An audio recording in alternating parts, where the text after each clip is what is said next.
नमस्कार, मैं हूं अर्चना सिंह। आप देख रहे हैं राष्ट्रपथ। वक्फ बोर्ड के पास इस देश में रेलवे और आर्मी के बाद तीसरी सबसे ज्यादा जमीन है। वक्फ बोर्ड को लेकर मैं कई वीडियो बना चुकी हूं, जिसमें लगातार ये सवाल उठाए गए हैं कि क्यों इस बोर्ड को निरस्त नहीं होना चाहिए, क्यों जो वक्फ बोर्ड अधिनियम है इसे खत्म नहीं होना चाहिए, क्यों इसके जरिए एक धर्म को विशेष अधिकार दिए गए और सबसे बड़ी बात, एक धर्म को अधिकार नहीं दिए गए बल्कि दूसरे धर्म के अधिकार छीन लिए गए हैं। ये किस तरह से जस्टिफाइड है, ये किस तरह से हमारे संविधान के दायरे में है, क्यों इस पर चर्चा नहीं होनी चाहिए, और जब भी इस पर चर्चा होती है क्यों जो लोग तुष्टीकरण कर रहे हैं वो हंगामा मचाना शुरू कर देते हैं। यही कुछ हुआ। वक्फ बोर्ड अधिनियम 1995 को निरस्त करने को लेकर एक निजी विधेयक राज्यसभा में पेश किया गया।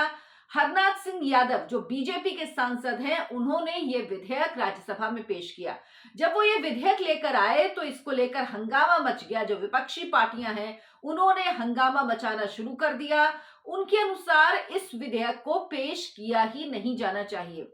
दरअसल संसद में सरकार ही ज्यादातर बिल लेकर आती है, लेकिन कुछ मेंबर इंडिविजुअली बिल लेकर आ सकते हैं। अगर कोई चाहे किसी विषय पर तो वो बिल लेकर आ सकता है। इसे प्राइवेट मेंबर बिल कहते हैं। और इसी तरह का बिल भाजपा के एक सांसद लेकर आए, लेकिन जब ये विधेयक लाया गया, इसे पेश किया जाना था, उस समय हंगामा शुरू हो गया और ये कहा गया कि इसको सदन में पेश नहीं होने देना चाहिए। कहा कि वक्फ बोर्ड अधिनियम 1995 को अगर ये हटाने के लिए ये विधेयक लाया गया है तो ये समाज में दूरी बढ़ाने के लिए, ये नफरत फैलाने के लिए लाया गया। बताइए, हद है। मतलब इतनी परेशानी है इनको कि चर्चा नहीं हो सकती, इस विषय पर बात ही नहीं हो सकती। और कौन कौन सी पार्टियां इसमें शामिल हैं ये आपको बताऊंगी, लेकिन उससे पहले समझिए कि जब हंगामा हुआ, हल्ला हुआ, विपक्षी पार्टियां राजी नहीं हुई, तो उसके बाद मत विभाजन किया गया। विपक्षी सदस्यों ने विरोध किया। उन्होंने कहा कि मत विभाजन किया जाए, और मत विभाजन हुआ, यानी जब वोटिंग हुई तो विधेयक के पक्ष में 53 वोट पड़े, यानी उसे सदन में पेश करने के समर्थन में, और बाकी इसके विरोध में तकरीबन 35 वोट पड़े। तो अब आप समझ लीजिए, जब ये स्थिति हुई तो उसके बाद ये विधेयक, इसकी अनुमति देने की जैसे ही बात कही, राज्यसभा के सभापति ने हंगामा शुरू हो गया। इसमें माकपा जो लेफ्ट पार्टीज हैं उन्होंने विरोध शुरू कर दिया।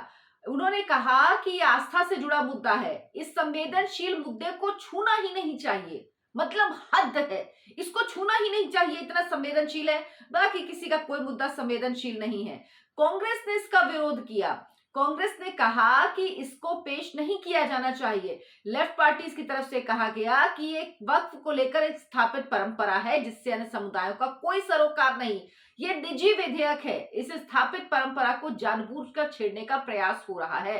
भाई, बिल तो संसद से ही पास हुआ था, तो अब अगर कोई इसको निरस्त करने के लिए विधेयक लेकर आया है तो वो कैसे कह सकते हैं कि ये विधेयक पेश ही नहीं होना चाहिए। कांग्रेस पार्टी की तरफ से कहा गया कि उद्देश्य इसका समाज में वैमनस्य पैदा करना और ध्रुवीकरण है।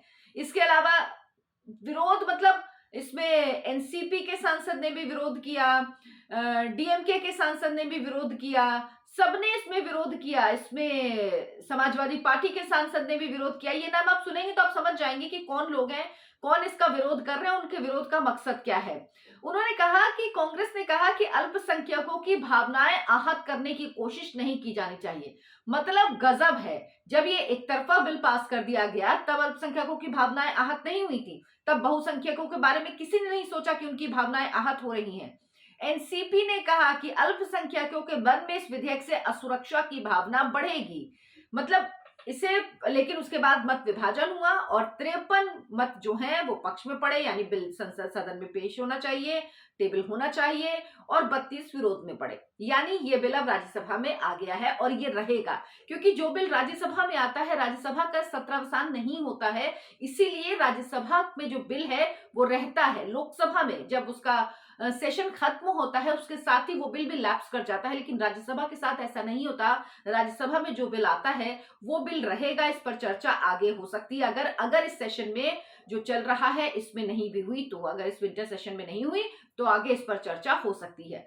लेकिन दरअसल परेशानी क्यों है और वक्फ बोर्ड क्या है, किस तरह से 1995 में इसे असीमित अधिकार दे दिए गए वक्फ को। दरअसल सबसे पहले 1954 में आजादी के बाद वक्फ एक्ट 1954 नेहरू सरकार लेकर आई। इस पर मैं विस्तार से वीडियो बना चुकी हूं।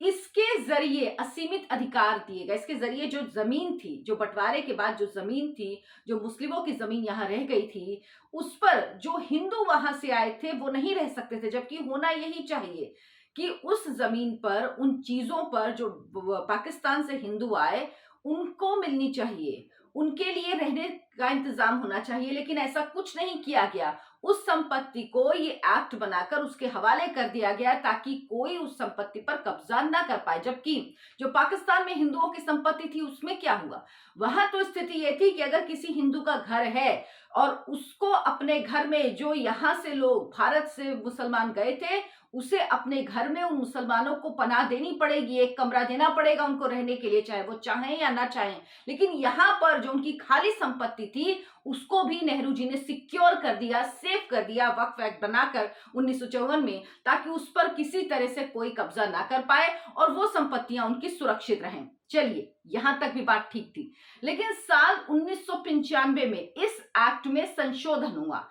इस एक्ट में संशोधन के बाद राज्य और केंद्र शासित प्रदेशों में वक्फ बोर्ड के गठन की अनुमति दी गई और ऐसे असीमित अधिकार इस वक्फ एक्ट के तहत 1995 के तहत दे दिए गए, जिसमें अगर कोई व्यक्ति ये दावा करता है कि ये संपत्ति वक्फ की है, अगर वक्फ दावा कर दे तो वो संपत्ति वक्फ की है। इसमें आप कुछ नानुकुर नहीं कर सकते।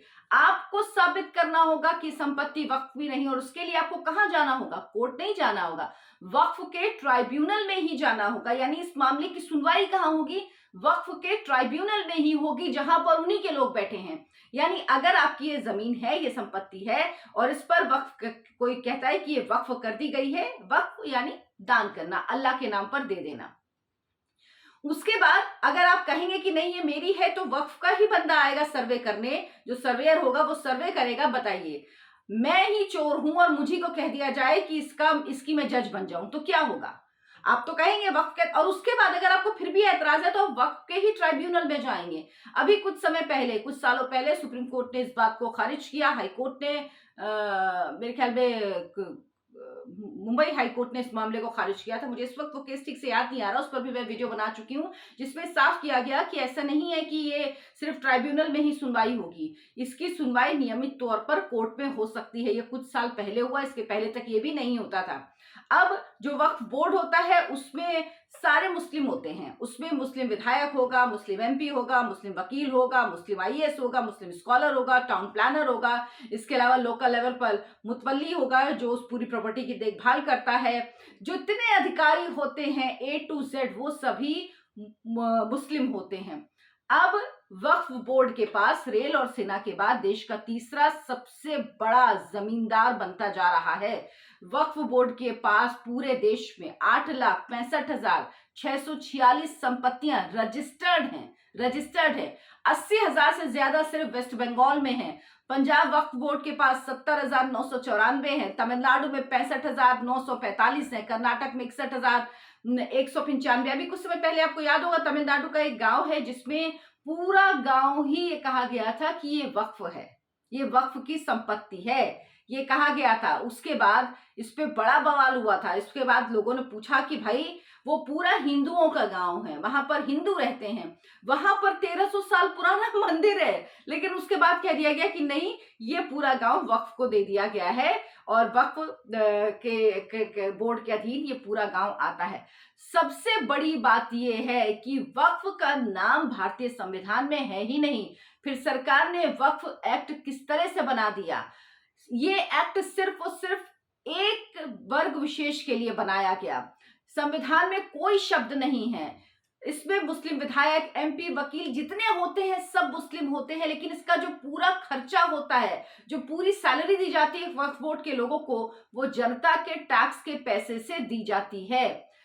मंदिर, मस्जिद, मजार से सरकार कोई पैसा नहीं लेती और मंदिरों से सरकार पैसा भर भर के लेती है।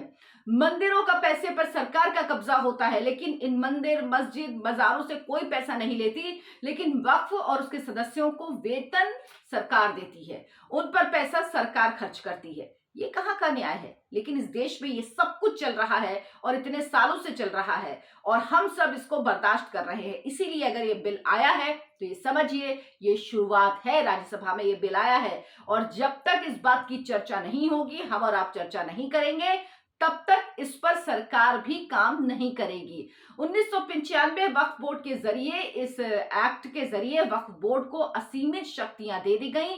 उन्हें वो अधिकार दे दिए गए कि सब धार्मिक संपत्तियों से जुड़े जितने उनके मामले होंगे सिर्फ ट्राइब्यूनल में जाएंगे। अगर कोई वक्फ कह देता है कि आपकी जमीन वक्फ हो गई तो आपको दर दर भटकना पड़ेगा, आपके मामले की सुनवाई आपको करनी पड़ेगी, आपको उसके लिए होना पड़ेगा, आप सिविल कोर्ट पे नहीं जा सकते थे। मतलब इतने इसमें कानून बना दिए गए कि लोग समझ ही नहीं पा रहे थे कि ये भेदभाव से जुड़ा मामला आखिर क्यों है, किस तरह से ये कर सकते हैं। और सबसे बड़ी बात आपको जानकर हैरानी होगी कि वक्फ का कॉन्सेप्ट इस्लामी देशों तक में नहीं है, ये भारत में ही है।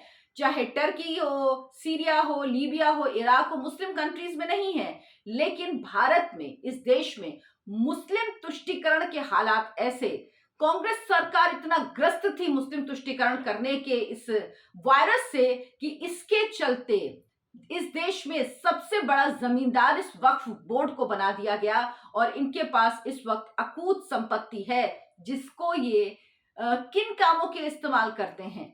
ये जो आम मुसलमान है इस देश के, उसके लिए भी, उसके भले के लिए भी इस संपत्ति का इस्तेमाल नहीं करते। अगर ये उनके भले के लिए ही संपत्ति का इस्तेमाल करें तो जरूरत ही ना पड़े। ये कुछ लोग हैं जिन्होंने कब्जा किया हुआ है धर्म के नाम पर और ये अपने फायदे के लिए उनका इस्तेमाल करते हैं। लेकिन अब जरूरी है कि जब ये विधेयक आया है, 1995 का निरस्त होना चाहिए, उसमें एक तरफा अधिकार दिए गए हैं, फिर भी 1954 वाला तो रहेगा ही वक्फ बोर्ड का एक्ट, क्योंकि जो निरस्त होने के लिए आया है वो 1995 वाला है। 1991 में, इससे पहले 1991 में प्लेसेस ऑफ वर्शिप एक्ट आया था। इसके जरिए ये कहा गया था कि जितने जो 15 अगस्त 1947 से पहले जिस धार्मिक स्थल की जो स्थिति है वैसी ही बनी रहेगी।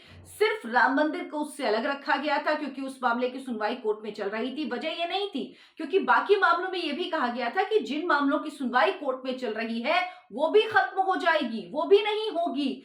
सिर्फ राम मंदिर को इससे अलग रखा गया था। तो सोचिए, अब उसमें एक तो प्लेसेस ऑफ वर्शिप एक्ट में एक तरफा अधिकार दिए गए सिर्फ राम मंदिर को, लेकिन उसके बाद वो इतना बढ़ गया था आंदोलन कि उसमें सरकार कुछ कर नहीं सकती थी।